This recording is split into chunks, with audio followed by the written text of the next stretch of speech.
Aula 20, Física Moderna. As 3 últimas questões da URGS andou caindo alguma coisa já no Enem.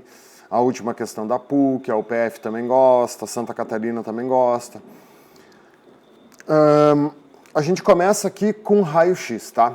O raio-x, na realidade, ele não tem nada de física moderna. É apenas uma introdução. O Enem andou fazendo umas questões sobre raio-x e a URGS também, tá? Tu já sabe o que é o raio-x. O raio-x é uma onda eletromagnética de alta frequência e de alto poder de penetração e de alta energia. Ele é a penúltima onda de maior frequência e maior energia que tem, né? Tem uma onda que ganha do raio-x, que é o raio gama. Só que quando o raio-x foi descoberto, o raio gama ainda não tinha sido descoberto. Então, por alguns anos, o raio-x foi a onda de maior frequência, maior energia e maior poder de penetração que existia. O raio-x foi descoberto em 1895 por um físico alemão chamado Wilhelm Conrad Röntgen. Tanto é que vocês vão ouvir falar, tá? A URGS gosta de chamar o raio-x de raio de Röntgen. O nome oficial do raio-x é raio de Röntgen.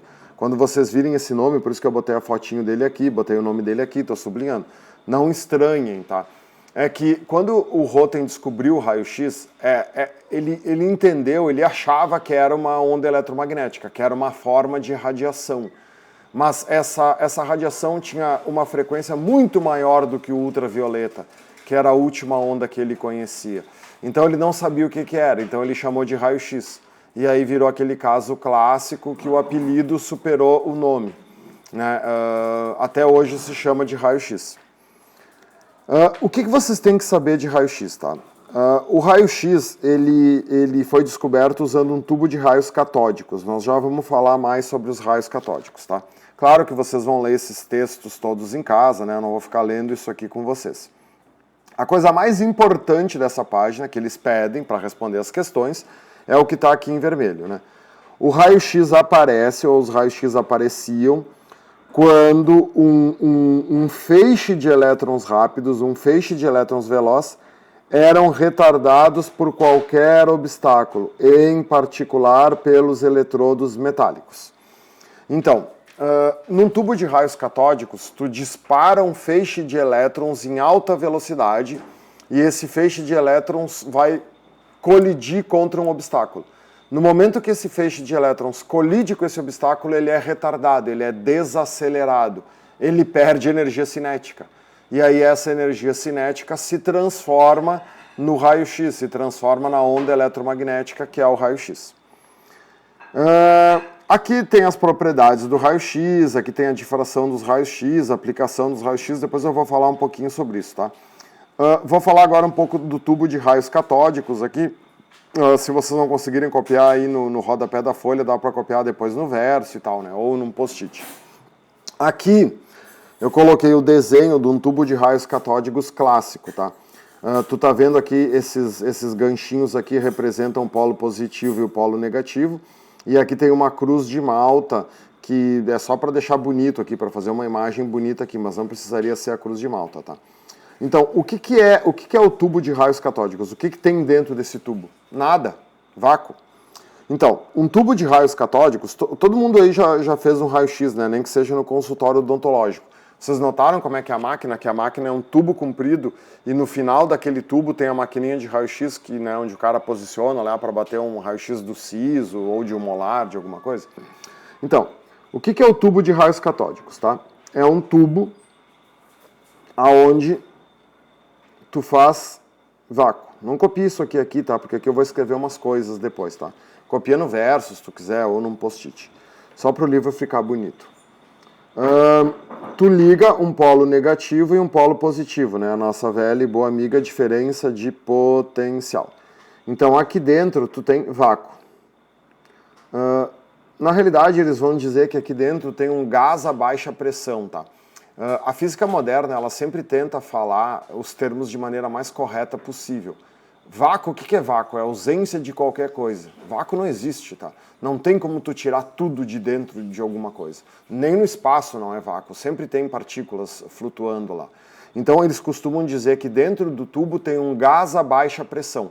Quando eles te falarem isso, imagina que lá dentro foi tentado fazer vácuo, mas não se conseguiu, tá? Então olha só. Aqui tu tem um cátodo e um ânodo, né? Porque tu tem um positivo e um negativo. Nos consultórios, geralmente aqui, ó, o polo positivo vai ter uma placa aqui, um disco de chumbo.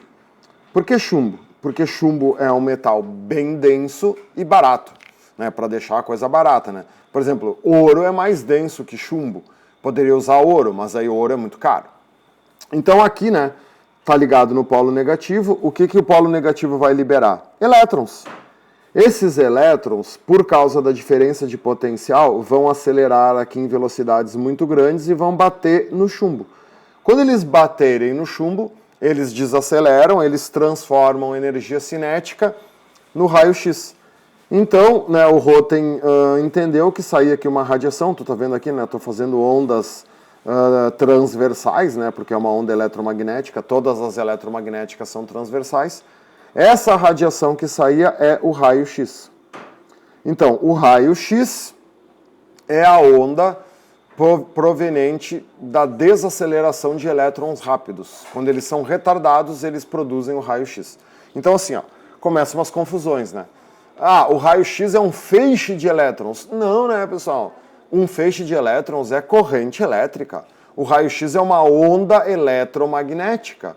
Ele não é um feixe de elétrons. Ele é criado quando um feixe de elétrons sofre uma desaceleração.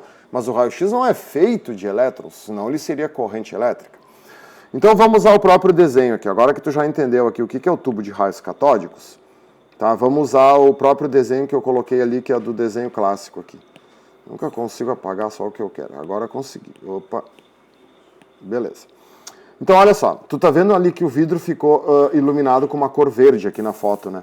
E aí, por desconhecimento, algumas pessoas achavam que o raio-x é verde. Aliás, qual é a cor do raio-x? Não tem cor, né? Ele tá fora do espectro visível. Se aqui no vidro, o vidro fica iluminado com luz verde, como é que é o nome da onda eletromagnética que está saindo aqui? Luz verde, né, pessoal? É luz visível, luz verde, então não é o raio-x. Então, olha o que acontece, né? O que a gente tem que anotar aqui para entender direitinho. Então, esse polo aqui, ó, aqui onde tem aqui é o polo negativo, tá? Pode preencher o desenho. Aqui nós temos a cruz de Malta, ela vai estar ligada aqui por um fio, ó, nesse polo aqui, que vai ser o polo positivo. Então, a cruz de Malta, ela está servindo de anteparo. Ela está servindo para desacelerar os elétrons. Então, os elétrons vêm e batem na cruz de Malta. Quando os elétrons batem na cruz de Malta, sai essa onda transversal chamada de raio-x. O raio-x é formado de quê? O raio-x é feito de quê? Feito de fóton, né? Todas as ondas eletromagnéticas são formadas por fótons. Então, o raio-x é feito de fóton, ele não é feito de elétron. Qual é a massa de um fóton? 0. Qual é a carga de um fóton? 0. O fóton não tem massa, o fóton não tem carga. O que o fóton é? O fóton é pura energia. Então isso aqui é pura energia. Não pode, né, se acostumar achando que raio-x é elétron, não é. Qual é a única diferença do fóton de luz visível para o fóton de raio-x? A frequência ou o comprimento de onda. O fóton de raio-x tem mais frequência ou tem menos comprimento de onda do que a luz visível. Mas eles são da mesma família, são fótons. Não tem massa, não tem carga, não podem ser desviados por campos elétricos, não podem ser desviados por campos magnéticos. Muito diferente do elétron, do próton e do nêutron, que são partículas, né? São coisas, têm massa. Da onde que vem a luz verde, então? O que é a luz verde? Então olha só aqui, ó. Quando o raio-x passa pelo vidro, ele tem uma frequência tão grande que ele consegue ionizar o vidro. Por exemplo, é fácil ou difícil de ionizar o vidro? Difícil, né? O vidro que a gente usa aí, né? Olha para a janela aí do teu quarto, para a janela da sala onde tu está assistindo essa aula.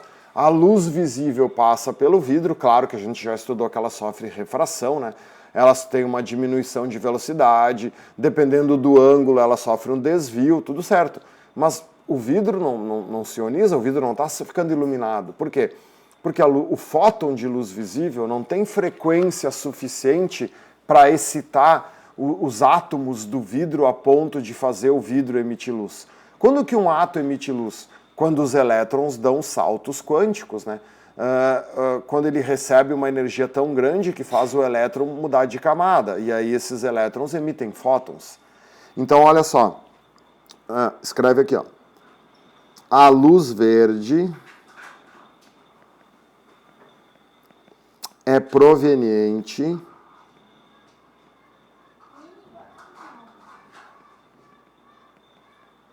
da ionização do vidro pelo raio-x. Para quem gosta aí da Marvel, ó, essa foi a confusão que o Stanley fez, tá, com o Incrível Hulk. Então, por causa dessa ionização do vidro, tinha o mito que o raio-x é verde, que a gente já sabe que é mentira, que ele não tem cor nenhuma. E aí o Stan Lee acabou fazendo o Incrível Hulk verde. Só que o Incrível Hulk, a história, né, do Bruce Banner, é que ele não foi bombardeado com raio-x, ele foi bombardeado com radiação gama, que quando a radiação gama atinge o vidro, ela não ioniza o vidro com verde, tá? Ela ioniza o vidro com violeta, sai uma cor violeta. Então, deu tudo errado, tá? Mas e aí o Incrível Hulk acabou ficando verde, tá? Tudo errado. Qual é a maior aplicação do raio-x? O que o Enem gosta de pedir? O raio-x é muito usado na medicina, né? O que acontece? Como o raio-x é uma onda de altíssima frequência e altíssimo poder de penetração, é fácil para o raio-x atravessar tecidos moles, tipo pele, músculo, tendões, veias, sangue. Então tu imagina, né? Vou ampliar aqui o desenho aqui que eu fiz aqui da Pamela Anderson, né? Por que os ossos delas, claro que aqui está aparecendo as próteses de silicone também no raio-x, que é mentira, tá? É só uma brincadeira aqui da foto, né? O silicone não ia aparecer no raio-x. Aparece os ossos. Então, como é que funciona uma radiografia? Tu tem a chapa fotográfica, tá? Ela é transparente, a cor original dela é transparente. Ela é dopada com nitrato de prata. Quando o raio-x bate nessa chapa, ela fica opaca, ela escurece, ela fica preta, tá? Ela fica opaca à luz. Então, aonde o raio-x bate, fica preto. Aonde o raio-x não bate, ela continua transparente. Então, imagina, tu pega o braço da pessoa, tu bota uma chapa de raio-x embaixo, e aí, né, tu incide o raio-x em cima. Aonde tiver pele, músculo, tendões, o raio-x vai atravessar e vai bater na chapa. A chapa vai ficar preta. Então, os ossos aparecem brancos, porque significa que naquela posição, não é branco, é transparente na realidade, né? Porque significa que naquela posição o raio-x não colidiu, não bateu na chapa. Então, o osso basicamente é feito de que material? Cálcio. Então, o que tem que saber? Olha só, o cálcio dos ossos absorve raio-x. Isso já foi perguntado no Enem. O cálcio dos ossos absorve raio-x. Por isso que o raio-x é perigoso, tá? Por isso que não se deve ficar fazendo raio-x toda hora. Cada vez que tu faz raio-x, os teus tecidos estão interagindo com uma onda de alta frequência. E a gente sabe que isso tem um aspecto cancerígeno, né? Eu já botei para vocês em vídeos anteriores que o ultravioleta, o raio-x e o raio gama, as três últimas radiações são ionizantes. Então elas têm potencial cancerígeno. Claro que lá, de vez em quando, tirar um raio-x porque aconteceu um problema não tem galho nenhum, né? O grande cuidado aqui são as pessoas que trabalham com o raio-x, por exemplo, os técnicos de raio-x, que estão todo o tempo lá lidando com a máquina. Esses têm que ter um cuidado para não ficar submetidos a essa radiação por muito tempo. Além da medicina, tá? O raio-x ele é muito usado também na indústria, tá? Tem uma série de aplicações no raio-x, tá? Para vocês terem uma ideia, em Caxias, tem uma fábrica que é a Microinox, que ela fazia os canos dos revólveres e das espingardas da Taurus, tá? E aí, com um cano, qualquer micro rachadura que tiver, pode explodir o cano na hora que a pessoa dá um tiro. Então, depois que o cano era fundido, depois que eles faziam o cano, eles passavam o cano por uma máquina de raio-x. Porque se tiver uma microfissura no cano, vai ser fácil para o raio-x atravessar. Então, na indústria aeronáutica, eles tiram raio-x das peças para ver se não tem nenhuma fissura que pode quebrar o avião no ar. Então, a importância do raio-x é gigantesca, tá? Tem uma série de aplicações, não é só na medicina. Então foi uma descoberta fantástica feita em 1895. Por muito tempo, o raio-x foi o rei das ondas eletromagnéticas. Anos mais tarde, a Marie Curie descobre a radiação, e aí descobre-se o raio gama, e aí descobriu-se uma radiação que vem, né, que tem mais ainda frequência e poder de penetração do que o raio-x. Só que o interessante é que o raio gama não vem da eletrosfera. O raio gama vem do núcleo atômico. Então, o raio-x é a onda de maior frequência, maior energia, maior poder de penetração emitida por um elétron. Até vamos anotar isso aqui, que isso aqui é bem importante. Pode anotar no verso e no post-it. Se tu pegar a ordem do espectro eletromagnético, que tem que saber de cor, né? Onda de rádio, micro-ondas, infravermelho, luz visível, ultravioleta, raio-x e raio gama. Essa decoreba aqui é fundamental para a física moderna, tá? Essas 6 primeiras ondas, essas 6 primeiras ondas são ondas emitidas por elétrons, então elas vêm da eletrosfera. Então o raio-x é a última onda que um elétron consegue emitir. Ou é a onda mais potente, que não vamos usar potente porque é ruim, é a onda mais energética que um elétron consegue emitir. O raio gama é mais energético que o raio-x, mas o raio gama vem do núcleo, o raio gama é uma onda nuclear, então ele é diferente das outras, tá? Não esquecendo sempre que isso aqui é um ordenamento de frequência, energia, poder de penetração. E bom saber também que essas 3 últimas ondas, o ultravioleta, o raio-x e o raio gama, são radiações ionizantes, por isso que elas têm um potencial cancerígeno, tem que ter cuidado com elas. Beleza? Vamos adiante.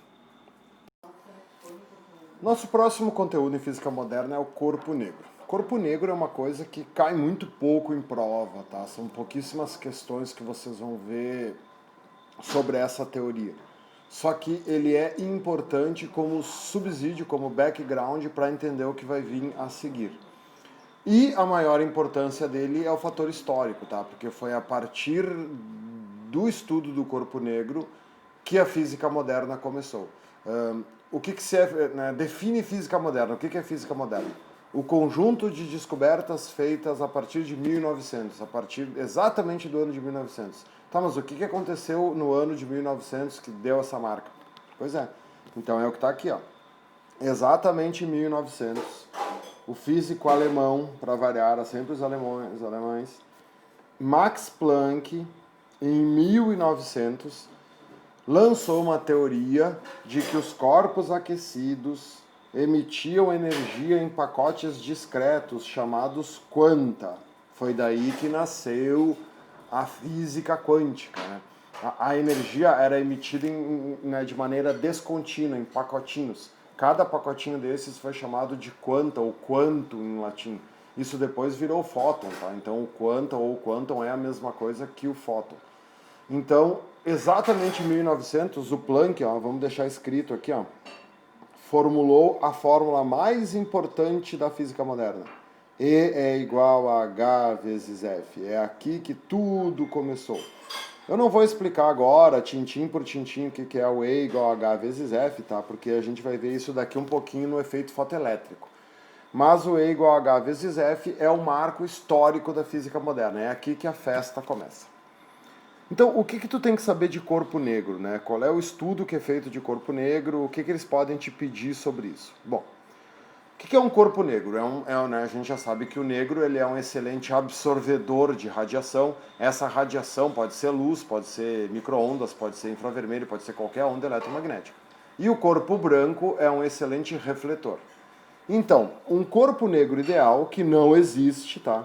É uma idealização, na vida real ele não existe, é aquele que absorve toda a radiação que nele incide. Nenhuma luz o atravessa, nem é refletida por ele. Tá, e aí estudando isso, estudando um corpo negro ideal, chegaram-se a algumas conclusões. Primeira, cada corpo emite luz quando se encontra uma determinada temperatura. Segunda, quanto maior a temperatura do corpo, maior será a frequência da luz emitida. Tá, mas peraí, isso aqui parece papo de louco, né? O corpo negro é um corpo que absorve radiação. E aí, estudando o corpo negro, os caras descobriram que cada corpo emite luz quando chega numa determinada temperatura, mas não estou entendendo nada. Bom, olha só, primeira coisa, um corpo negro não precisa ser negro, tá? Para te ter uma ideia, qual é a coisa perto da gente que mais se assemelha a um corpo negro? O Sol. O Sol é considerado um corpo negro. Tá, mas como, professor? O Sol é amarelo, não é nem negro? O corpo negro não precisa ser negro, tá? Olha só. Por que o Sol tem um comportamento muito próximo de um corpo negro ideal? Vamos entender o seguinte. Vou subir aqui um pouquinho para a gente ter um espacinho aqui para escrever, tá? Olha só. Quem que é bom emissor de energia? Quem que emite bastante energia? O corpo branco ou o corpo negro? Se o Enem te perguntar. Quem é que emite mais energia? Negro ou preto? Negro ou branco? É óbvio que é o negro, né? Por quê? Porque, pessoal, um corpo só pode emitir energia se previamente ele absorveu essa energia. Pensa comigo, tá? Tu bota um corpo negro no sol. Ele fica quente, né? Todo mundo sabe que o corpo escuro absorve muito calor do sol, ele fica escuro. Tá. E aí tu pega esse corpo negro e tu traz ele, tira do sol e bota na sombra. Ele começa a esfriar. O que ele vai fazer? Ele vai emitir aquela radiação que ele absorveu. Tu pega um corpo branco, imagina que existisse um corpo branco ideal, um corpo que não absorve nada. Tu bota um corpo branco no sol. Qual é a variação de temperatura que ele teria? Nenhuma, porque ele reflete toda a radiação que nele incide. Tá, e daí tu traz ele de volta para a sombra. O que ele ia emitir? Ele não ia emitir nada, porque ele não absorveu nada. Então, todo bom absorvedor é bom emissor. Então, o Sol, ele se assemelha a um corpo negro não por causa da sua absorção, e sim por causa da sua emissão. O Sol é o melhor emissor de radiação que a gente conhece.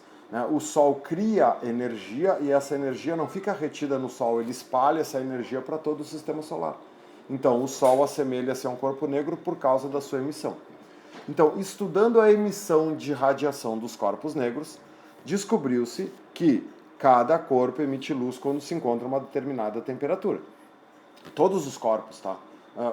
O clássico é, tu pega um pedaço de madeira, né? Tu pega uma lenha e tu coloca no fogo, a lenha chega numa determinada temperatura, ela começa a emitir luz. Todo mundo aí já deve ter visto, se não viu ao vivo, viu em algum filme, em algum lugar, o ferro emitindo luz, né? Tu vai numa fundição, num lugar que funde ferro. Eles esquentam o ferro naqueles altos fornos siderúrgicos, o ferro começa a ficar quente, ele começa a brilhar, ele começa a emitir luz, uma luz vermelhada. O teu corpo emite luz, tá? Aliás, o corpo humano ele pode ser usado como combustível, tá? Dá pra tocar fogo no corpo humano, né? Então, se o corpo humano chegar numa determinada temperatura, ele pega fogo, ele começa a emitir luz. Então, todos os corpos emitem luz quando chegam a uma determinada temperatura. Segunda conclusão, quanto maior a temperatura do corpo, maior a frequência da luz emitida. Então, tem que saber de cor a ordem das cores, né? Vermelho, laranja, amarelo, verde, azul, lilás, violeta. Isso é um ordenamento de frequência. Então, por exemplo, assim, qual estrela é mais quente? Tem uma questão da URGS de 2020 que tinha que saber um pouco disso, né? Qual estrela é mais quente? O nosso Sol, que é uma estrela amarela, ou uma estrela azul, né, que, fora do sistema solar? A estrela azul. Né? Qual chama é mais quente? A chama do fogão da cozinha, que a gente cozinha, que é azul, ou a chama de um pedaço de lenha, que é uma chama avermelhada, alaranjada? A chama do fogão de cozinha, porque é azul. Então, quanto maior for a frequência da luz, maior é a temperatura dela. E o Sol assemelha-se a um corpo negro por causa da sua emissão, não por causa da sua absorção. Tranquilo? E o E igual a HF, que foi o que o Planck desenvolveu, é que começou a física moderna. E aí, nessa mesma folha, nós temos o efeito fotoelétrico. Bom, se vocês pedissem para mim quais são os dois conteúdos, né, de física moderna que eu mais tenho que saber, que mais vão cair na URGS, eu te diria que são três. Efeito fotoelétrico, átomo de Bohr e a parte da radioatividade. Tá? Teoria da relatividade cai, mas não cai muito. Agora, é difícil não É difícil uma prova da URGS que não tenha nada relacionado ao efeito fotoelétrico. Talvez a mais importante das três, entre átomo de Bohr, efeito fotoelétrico e radioatividade, seja o efeito fotoelétrico. O efeito fotoelétrico, ele não está na física moderna, tá? O efeito fotoelétrico foi descoberto pelo Heinrich Hertz, outro alemão, né? Para vocês verem como a Alemanha tem importância na ciência, né? E principalmente os alemães de origem judaica, tá? Os judeus, eles têm mais prêmios Nobel do que todo o resto somado, tá? Se tu pegasse só os prêmios Nobel dos judeus e fosse, né, considerasse isso como sendo um país, ia dar quase a soma de todos os outros, tá? Então é brincadeira o que os caras estudam. O efeito fotoelétrico, então tu vê, ó, o Hertz ele viveu de 1857 a 1894, então ele viveu no século XIX, e a gente acabou de ver que a física moderna começou no século XX. O que é o efeito fotoelétrico? É um efeito muito conhecido. É a emissão de elétrons pela matéria sob a ação da luz. Na realidade, é a luz ionizando os materiais. Química, né? Os elétrons estão andando cada um na sua camada. Quando eles recebem energia, eles pulam de camada, eles fazem um salto quântico. Eles vão pulando de camada até que eles chegam na última camada, né? O que é a última camada? É a camada de valência. Se tu der energia suficiente para os elétrons que estão na última camada, esses elétrons vão se desgarrar e vão, né, embora. Então a chapa acaba ficando ionizada. O efeito fotoelétrico é a ionização pela luz, tá? Porque olha só, ultravioleta, raio-x e raio gama são radiações ionizantes, né? Elas ionizam quase todos os materiais. Então isso não é o efeito fotoelétrico. O efeito fotoelétrico é a luz visível, a frequência da luz visível conseguindo arrancar elétrons de determinados materiais. Isso não acontece com qualquer material. O material tem que ser fotossensível, a gente chama. O zinco, por exemplo, que é um material muito usado para fazer telhas, né? A maioria dos prédios, das casas, tem telhas de zinco. O zinco é um material fotossensível. Quando a luz bate no zinco, ela consegue arrancar elétrons do zinco. Então, isso é o efeito fotoelétrico. É arrancar elétrons de um material usando a frequência da luz visível. Isso não tem nada demais, isso não é novidade nenhuma. Então, por que o efeito fotoelétrico se tornou tão importante? Porque o efeito fotoelétrico tinha algumas particularidades que nós vamos estudar daqui um pouquinho, que ninguém conseguia explicar. As teorias da física clássica, as teorias ondulatórias feitas por Maxwell, as teorias de Newton não explicavam algumas coisas que aconteciam no efeito fotoelétrico. E aí o Einstein, usando conceitos do Planck e usando coisas que ele mesmo desenvolveu, em 1905 ele explica o efeito fotoelétrico. Então por isso que 1905 se chama o ano miraculoso da física. Em 1905, no mesmo ano, no início do ano, o Einstein lança a explicação do efeito fotoelétrico, ele ganha um prêmio Nobel por isso, e no final do ano ele lança a teoria da relatividade, no mesmo ano, 1905. Por isso que é conhecido como o ano miraculoso da física. Então, o efeito fotoelétrico ele é fundamental na história do Einstein, porque foi através desse efeito que o Einstein teve a ideia de fazer a teoria da relatividade. Claro que tu tem que ler todo esse textinho aqui, tá? Não vou ficar lendo aqui contigo, dá uma olhada em tudo isso aqui, mas o que nos interessa de verdade é o que está na próxima página, que são as conclusões que o Einstein chegou. E aí a gente vai entender o que ele fez para ter ganho o prêmio Nobel. Beleza? Então, olha só, vamos combinar o seguinte, tá?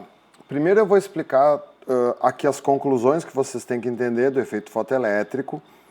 Vamos ver todas as leis aqui e depois a gente vai explicar tintim por tintim qual era o problema que tinha e qual é que foi a solução que o Einstein deu, para entender melhor o que acontece, tá? Então, por enquanto, aqui eu só vou jogar as leis e depois eu prometo que vocês vão entender por que as leis são assim. Então, olha só, primeira conclusão, tá? Para que ocorra o efeito fotoelétrico, a luz deve possuir uma frequência mínima. A luz só consegue arrancar elétrons do material se ela tiver uma frequência mínima. Se essa frequência mínima não for atingida, o elétron não sai do material. Essa frequência mínima é também chamada de frequência limite. Se tu ler o textinho que tinha na página anterior, tu viu que também ela era conhecida como limite vermelho. porque vermelho é a última cor, tá? Mas não é porque o limite vai ser a luz vermelha, tá? É só um apelido. Então é frequência mínima ou frequência limite. Segunda lei, a frequência mínima, ela varia de material para material. Quer dizer, cada material tem uma frequência mínima. Tipo, a frequência mínima do zinco é o verde. Estou inventando, tá? Não sei se é isso, só estou inventando. A frequência mínima do cobre é o amarelo. A frequência mínima do ouro é o azul. Tá? Cada material vai ter uma frequência mínima para que o elétron seja arrancado. Terceira lei, agora que começa a confusão. A intensidade da onda determina o número de elétrons arrancados da superfície metálica. A intensidade da onda. Então, olha só. Se tu aumenta a intensidade da onda, se tu deixa a onda mais forte, tu aumenta o número de elétrons que são arrancados da superfície. Só que, claro, essa lei só é válida se tu já está na frequência mínima, né? Se os elétrons já estão saindo. Então, os elétrons já estão saindo, tu já está na frequência mínima ou superior. Se tu aumentar a intensidade da onda, tu vai aumentar o número de elétrons que saem. Beleza? Quarta lei são as fórmulas, são as equações que caem pra caramba nas provas, é aqui que a festa começa. Olha só. Para que um elétron escape da superfície de um metal, deve-se fazer um trabalho contra as forças que o fixam aí. Ou seja, os fotoelétrons devem adquirir energia suficiente para serem ejetados. A energia absorvida em excesso aparece na forma de energia cinética. Então, para variar, a gente volta a falar sobre energia, a gente cai de novo, né, na lei da conservação de energia, como sempre em física. Então, olha só, EC é igual a HF menos W e E igual a HF. Vamos entender o que essas fórmulas calculam. O que é o EC, tá? Eu deixei todos esses espaços em branco, porque a gente vai encher agora aqui de observações. Então, copiem mais ou menos nos mesmos lugares que eu estou copiando. O que é o EC? Olha só. EC é energia cinética. Então, o que é o EC? É a energia cinética de um elétron ejetado. É a energia cinética, vou colocar a energia cinética entre aspas, é a energia cinética de um elétron que vai ser ejetado. Esse elétron ejetado, ele recebe um apelido, tá? Esse elétron ejetado, ele recebe o apelido de fotoelétron. Por que ele recebe esse apelido? Porque o elétron é ejetado quando ele absorve a energia de um fóton. Então, ele absorve a energia de um fóton e ele pula fora do átomo. Então, esse elétron recebe o nome de fotoelétron, porque ele absorveu a energia do fóton. O que é muito importante entender dessas fórmulas? Essas fórmulas calculam quantidades individuais. Então, tá vendo? Ó, essa fórmula calcula a energia de um elétron. Essa fórmula não calcula a energia que a placa está emitindo. Ela vai calcular a energia de um elétron que a placa vai emitir. Beleza? O que é o HF? Então, EC igual a HF menos W. O HF foi formulado por Planck em 1900. Então agora vamos explicar o que é o HF. O que é o E do HF? Tá? O E é a energia de um fóton, é a energia de um quanta. Então E é a energia de um fóton. Então olha só, outra confusão, tá? O E não é a energia da onda. O E é a energia de um fóton, e a onda ela é composta por bilhões, trilhões, fantastiquilhões de fótons. Então todas essas fórmulas calculam quantidades individuais. E é a energia de um fóton. O que é o H? O H é uma constante muito famosa chamada constante de Planck. Vocês vão ver um monte de testes que vocês vão ter que usar a constante de Planck. Para quem gosta daquela série do Netflix, que ficou bem famosinha aí uns anos atrás, aí, a Stranger Things, na última temporada, temporada 3, tem uma parte bem interessante sobre a constante de Planck, né, no episódio final ali. Então, assim, a constante de Planck, o H vale aproximadamente 6,6 vezes 10 na menos 34 joule segundo. tá? Não é joule por segundo, é joule segundo. Precisa saber de cor esse número? Não. As questões vão dar esse número, mas nota que é um número bem pequeno, né? Aliás, é o menor número que tu já viu. Eu duvido que vocês tenham trabalhado alguma vez com um número menor do que alguma coisa com expoente de 10 na menos 34. Então é só para vocês se acostumarem que vão ter cálculos com essa fórmula, tá? Com esse número, para não acharem que está errado, é isso aí mesmo, tá? E o F é a frequência da onda. O que é o F? É a frequência da onda que tu estiver trabalhando. Então, frequência da onda. Então, olhem essa fórmula, tá? Cara, H é uma constante. Então, o que o Planck está dizendo? O Planck está dizendo que a energia de um fóton só depende da frequência da onda. Então, o fóton de luz azul sempre vai ter mais energia que o fóton de luz vermelho. Por quê? Porque a frequência do azul é maior que a frequência do vermelho. É uma fórmula muito simples, não tem nada elevado ao quadrado, né? A energia só depende da frequência da onda. Só que é a energia de um fóton. Então, olha só, voltando para lá, então, né? Então, a energia de um elétron ejetado, a energia cinética de um elétron que vai pular é HF, que é a energia do fóton, menos W. Por que tem esse menos W? Segundo a lei da termodinâmica, nada pode ter rendimento de 100%. O fóton tem uma energia de 10 joules, ele bate no elétron e o elétron pula fora do átomo com uma energia de 10 joules. Tu está num processo de rendimento 100%, isso não acontece. Então, uma parte da energia do átomo é perdida nesse processo. Por quê? Porque tu precisa realizar um trabalho contra a força que fixa o elétron no núcleo. Que força é essa? A força elétrica, né? O elétron é negativo, o núcleo é positivo, então existe uma força de atração entre eles. Então não é fácil arrancar o elétron do núcleo. Tu precisa dar muita energia para o elétron para te arrancar ele do núcleo. E essa energia é o W. Então W é o famoso trabalho de arranque. Então W quer dizer trabalho de arranque.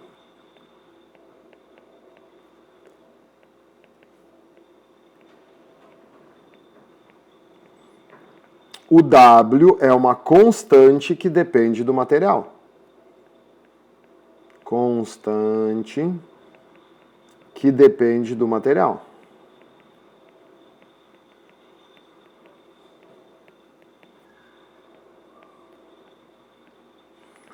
Por isso que eu falei antes que tem materiais que são fotossensíveis. O que são materiais fotossensíveis? Ah, é fácil de arrancar elétron dele. O W é pequeno.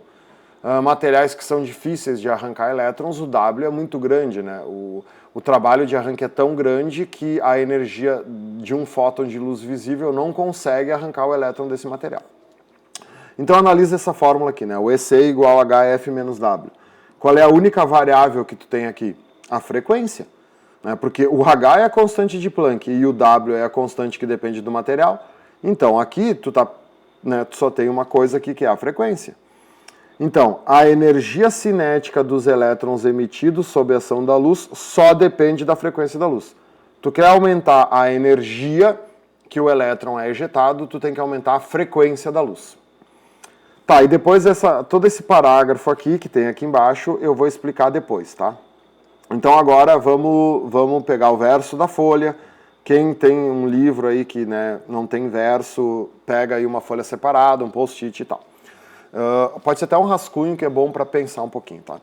Vamos entender o que acontecia e aí vamos entender o que o Einstein fez. Então vamos criar uma página em branco, aí uma parte em branco bem bacana.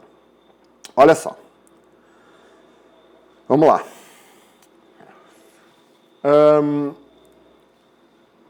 O efeito fotoelétrico, ele cria uma coisa bem legal, tá? Que é... Pode ser que esses conceitos eles estão meio nublados na tua cabeça agora, é normal, tá? Olha só. Uma onda tem energia, mas existe a energia do fóton, existe a frequência da onda, que é a frequência do fóton, existe a intensidade da onda, existe a potência da onda. Então, intensidade, potência, energia, frequência. Todos esses conceitos podem estar meio nublado, pode estar meio atrapalhado na tua cabeça. Por exemplo, quando eu aumento a intensidade de uma onda, eu estou aumentando a energia da onda. Quando eu aumento a potência de uma onda, eu estou aumentando a frequência da onda. Então, esse é o momento para resolver tudo isso, tá? Quando eu acabar essa explicação aqui, tu tem que saber bem direitinho o que é frequência, o que é potência, o que é intensidade, o que é energia. Se não rolar é porque ou eu expliquei mal ou tu não entendeu e aí me chama, vamos fazer um plantão, assiste o vídeo de novo. Mas o objetivo agora é que tu entenda bem direitinho a diferença entre esses conceitos, tá? Então vamos lá. Tu tem um material fictício aqui, fotossensível, tá?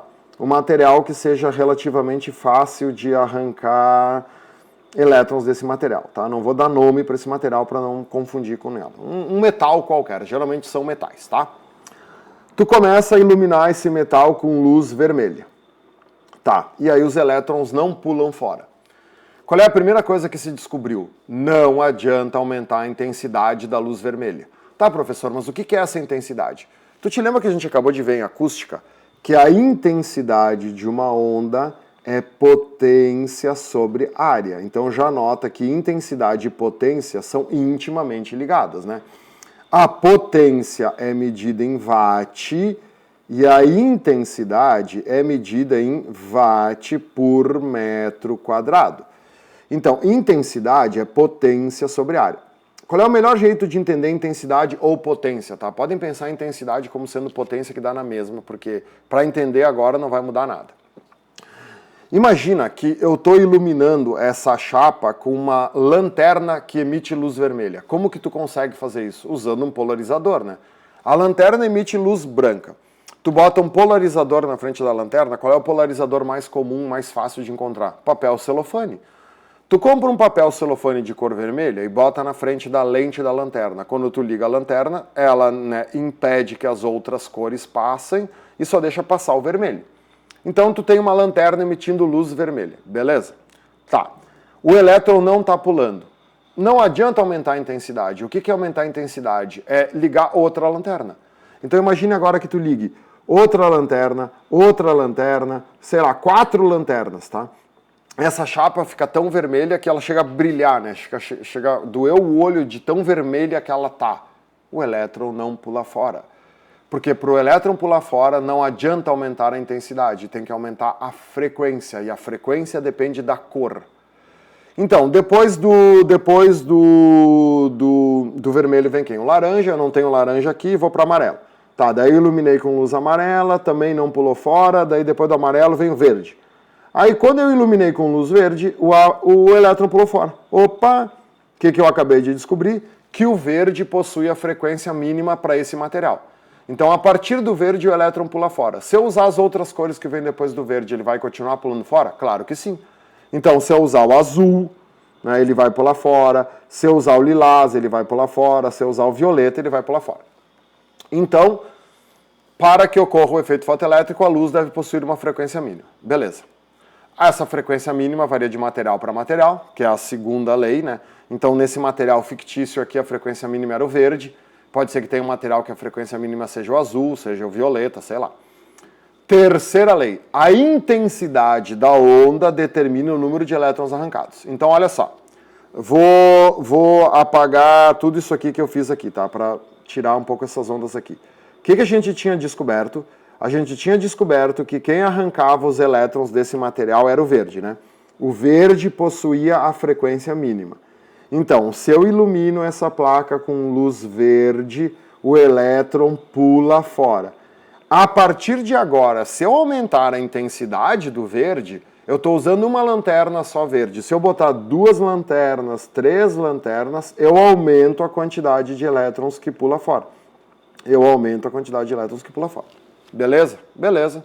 Tudo certo. Isso o Hertz tinha descoberto. Isso não tem nada a ver com Einstein, tá? Então, assim, qual é o problema que o efeito fotoelétrico teve, né? Por que isso criou um problema? Por que o Einstein ganhou um prêmio Nobel para explicar isso? Vamos lá. Vamos entender que nessa época eles não sabiam como é que funcionava o átomo direito ainda, né? O átomo de Rutherford Bohr é aí por 1912, 1913, 1914, né? Aqui nós estamos em 1905. Eles estavam começando a entender como é que as coisas funcionavam. O que era a luz? A luz era uma onda eletromagnética. O que é uma onda? É uma perturbação no meio que transporta energia sem transportar matéria. Então, eles já estavam entendendo que para o elétron pular fora ele precisava receber energia. Tá, mas a onda transporta energia. Então, se eu pego uma onda, duas ondas, três ondas, né? Se eu estou aumentando a intensidade das ondas, eu estou aumentando a quantidade de energia. Né? Quanto mais intensa for essa luz verde, mais energia essa chapa está recebendo. Então, tinha que chegar num momento que o elétron tinha que pular fora. Quer dizer, essa história do elétron pular fora não tinha que depender da frequência, tinha que depender da intensidade. Ninguém conseguia explicar isso. O Planck, em 1900, já tinha dado uma dica que quando a luz é emitida, ela é emitida em pequenas porções, chamado quanta, certo? Só que por que a teoria do Planck não podia ser aplicada aqui? Porque aqui a luz não está sendo emitida, aqui a luz está sendo absorvida, né? Só que aí o Einstein pega essa ideia do Planck, que era uma ideia sobre emissão, e aplica aqui na absorção. Olha o que o Einstein vem e diz.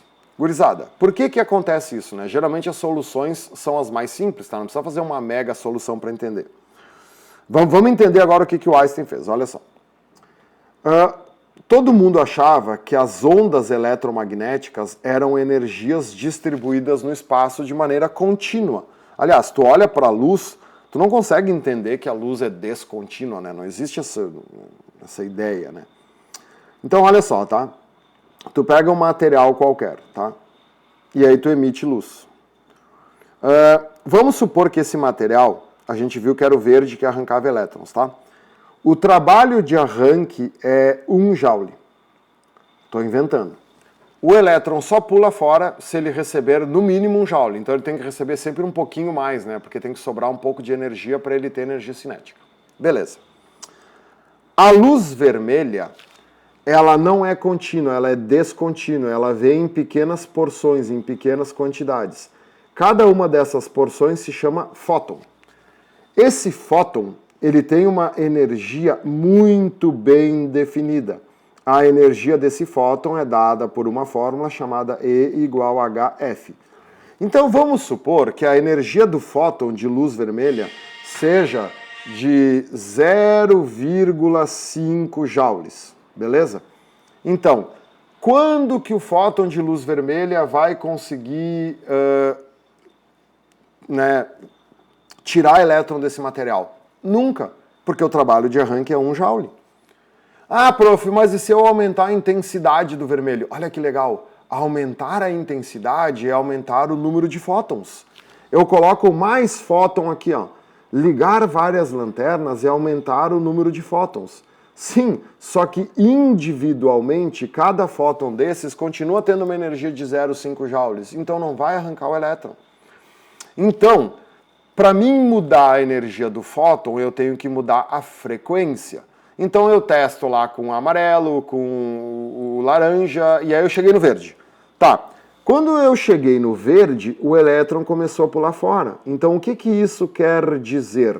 Que o fóton de luz verde tem mais energia. Sei lá, o fóton de luz verde tem 2 joules de energia, tá? E aí o elétron pula fora. E aí, né? Olha só, se o fóton de luz verde tem 2 joules de energia e o trabalho de arranque vale 1 joule, 2 menos 1 sobrou 1. Esse 1 joule ele vai aparecer na forma de energia cinética. Então esse elétron pula fora com uma energia cinética de 1 joule, que é a diferença. E aí agora tu entende, fica fácil de entender, por que se tu aumentar a intensidade, tu aumenta o número de elétrons. O que é aumentar a intensidade? É aumentar o número de fótons. Então eu aumento a intensidade, eu vou ter mais fóton de luz verde, né? E aí, quanto mais fóton, né, mais fóton vão bater em mais elétrons, então mais elétrons vão pular fora. Então eu aumento a quantidade de elétrons que pula fora, mas individualmente a energia cinética de cada elétron continua sendo de 1 joule. Se eu quiser aumentar essa energia cinética, eu tenho que trocar a cor. Eu tenho que escolher um fóton que tenha mais frequência, porque daí esse fóton vai ter mais energia. Então eu pego um fóton de luz azul. Opa, a luz azul tem mais frequência que o verde. Então, esse fóton de luz azul tem 3 joules de energia. Então, como o trabalho de arranque é 1 joule, 3 menos 1 dá 2. Então, o elétron vai pular fora com uma energia cinética de 2 joules. E se eu aumentar a intensidade do azul, vão pular mais fótons. Então, tu vê, olha que bacana. Existe a energia da onda e existe a energia do fóton. O que é uma onda que transporta muita energia? É uma onda que tem muitos fótons. Só que a energia de um fóton vermelho nunca vai ser maior do que a energia de um fóton azul. Mas a luz vermelha pode transportar mais energia do que o azul, desde que tenha mais fótons, desde que tenha muitos fótons. Beleza? A intensidade se relaciona com a potência. Quanto mais potente for a onda, mais intensa ela é. Maior é o número de fótons que contém aquela onda. E a frequência tem a ver com a energia do fóton, que é o tipo da onda. Sacaram? Então, qual é que foi a solução do Einstein? Foi dizer que a luz não é contínua, que a luz é descontínua, que ela vem em pequenas porções chamadas fótons. Mas essa ideia não era do Einstein, era do Planck, sim, só que o Planck tinha descoberto que ela era descontínua na sua emissão. E o Einstein descobriu que ela também é descontínua na absorção. Essa que foi a grande revolução, porque eles achavam que tu pode emitir uma coisa descontínua, mas depois ela vira contínua, né? Que foi o que eu escrevi nesse parágrafo aqui, ó. Quer ver, ó? Deixa eu voltar lá, ó. Vou ler agora junto com vocês para ver se ficou bem claro aqui. Qualquer dúvida a gente conversa. Olha só. O esclarecimento do efeito fotoelétrico foi dado em 1905 pelo Albertinho, pelo Einsteinzinho, né? Que desenvolveu a ideia de Planck sobre a emissão intermitente de luz. Então tu vê, ó, desenvolveu, não foi ele que inventou a teoria já existia, tá?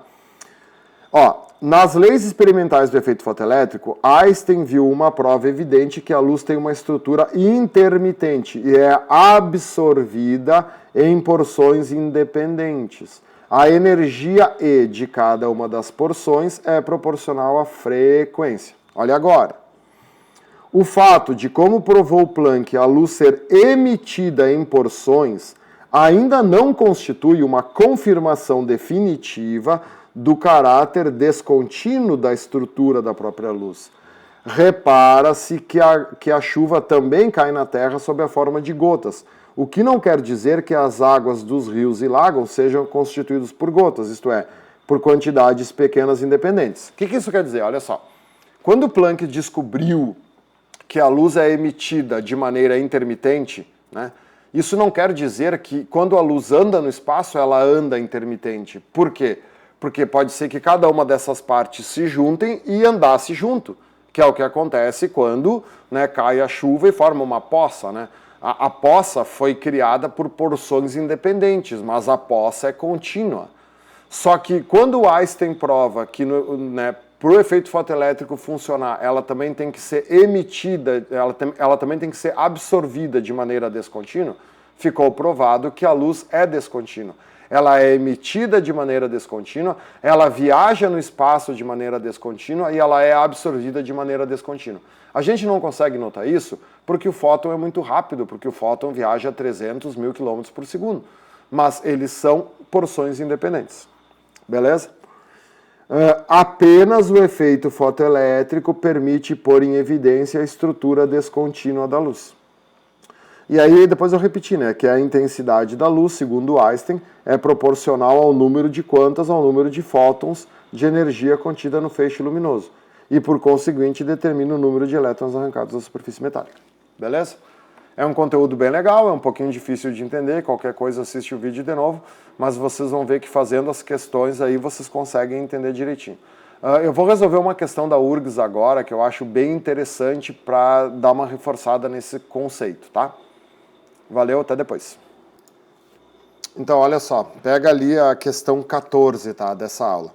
Essa questão é bem legal porque ela mostra bem direitinho essa diferença entre a energia da onda e a energia do fóton, que às vezes isso não fica muito claro. Ó, a intensidade luminosa é a quantidade de energia que a luz transporta por unidade de área transversal à sua direção de propagação e por unidade de tempo. Tu vê que esse início já está bem confuso, né? Mas tu já vai entender. De acordo com Einstein, A luz é constituída por partículas denominadas fótons, cuja energia é proporcional à sua frequência. Opa, daí a gente ficou feliz, né? Isso a gente já sabe, a energia é proporcional à frequência. Olha agora. Luz monocromática com frequência 6 vezes 10 na 14 Hz e intensidade 0,2 Joule por metro quadrado vezes segundo incide perpendicularmente sobre uma superfície de área igual a 1 centímetro quadrado. Qual é o número aproximado de fótons que atinge a superfície em um intervalo de tempo de 1 segundo? E aí ele deu a constante de Planck, 6,63 vezes 10 a menos 34.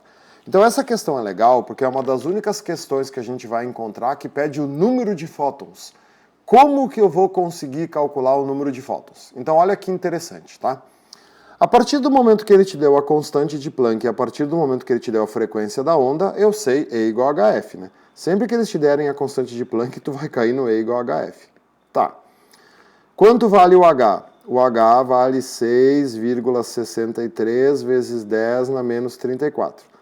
Quanto vale a frequência? A frequência vale 6 vezes 10 na 14. Aqui, como é tudo aproximado, tá? 6,63 vezes 6 vai dar 39,9 vezes 10 na menos 20, né? 39,9, 40. Então, aproximadamente 40 vezes 10 na menos 20 joules.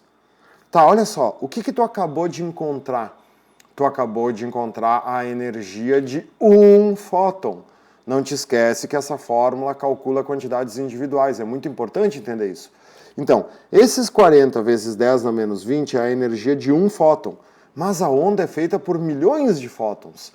Como que eu vou conseguir agora calcular o número de fótons? Tá, olha só. Tá vendo que ele me deu a intensidade da onda 0,2 Joule por metro quadrado segundo? Que fórmula que é essa? Tu sabe que quando a gente não entende uma fórmula, a gente pode deduzir a fórmula pelas unidades, né? O que é Joule? Joule é energia, é trabalho. Metro quadrado é a área e segundo é tempo. Então, olha só. Ele está dizendo que a intensidade dessa onda é a energia da onda dividido pela área vezes o tempo. Tá, mas que fórmula que é essa? Pô, pessoal, a fórmula da intensidade não é potência sobre área que a gente aprendeu? Tá, e potência não é watt? O que é watt? Watt é trabalho sobre tempo. É energia sobre o tempo, tá vendo? Então é a mesma fórmula. Só que o que ele fez? Ele pegou a potência e abriu o trabalho sobre tempo, só isso. Porque daí tu tem todos os valores, ó. Quanto vale a intensidade? 0,2. Quanto vale a energia? É isso que eu vou calcular. É aqui que muita gente se atrapalha, ó. Tá, mas eu já tenho a energia. Não, tu tem a energia de um fóton. O que é o E agora que tu vai calcular nessa fórmula? É a energia que a onda transmite para 1 centímetro quadrado daquela placa em 1 segundo. Quanto vale a área? 1 centímetro quadrado. Bom, aqui está confusão, né? Porque aqui é 1 centímetro quadrado e aqui está em metro quadrado. Então tem que transformar, né? Como é que se transforma? Eu sempre penso assim, ó.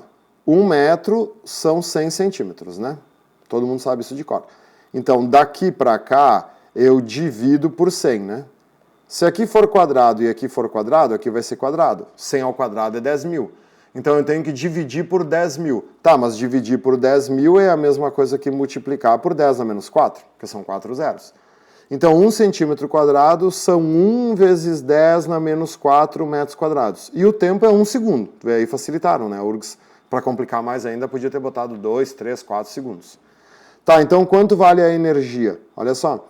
A energia vale 0,2 vezes 10 na menos 4 joules. Tu tá vendo que esse número é muito maior do que esse aqui? Claro, né? Porque o que é esse número que eu acabei de achar? É a energia de toda a onda. Agora basta fazer uma regra de 3, ou dividir, né? Então, olha só. Vou usar esse espaço aqui, ó. Né? Um fóton tem essa energia de 40 vezes 10 na menos 20. 0,2 vezes 10 na menos 4 vão ser x fótons. Tá, então multiplica cruzado, né? Quando é que vai ser o x no final das contas? Vai ser 0,2 vezes 10 na menos 4 dividido por 40 vezes 10 na menos 20. 0,2 dividido por 40, bom, o melhor aqui seria fazer 2, né, transformar para 20, mas 0,2 dividido por 40 vai dar 0,005, né? Vai dar que o x é 0,005 vezes 10 na 16. Desculpem a pipoca aí, né? O 20 sobe positivo. E aí anda 3 casas, fica 5 vezes 10 na 13.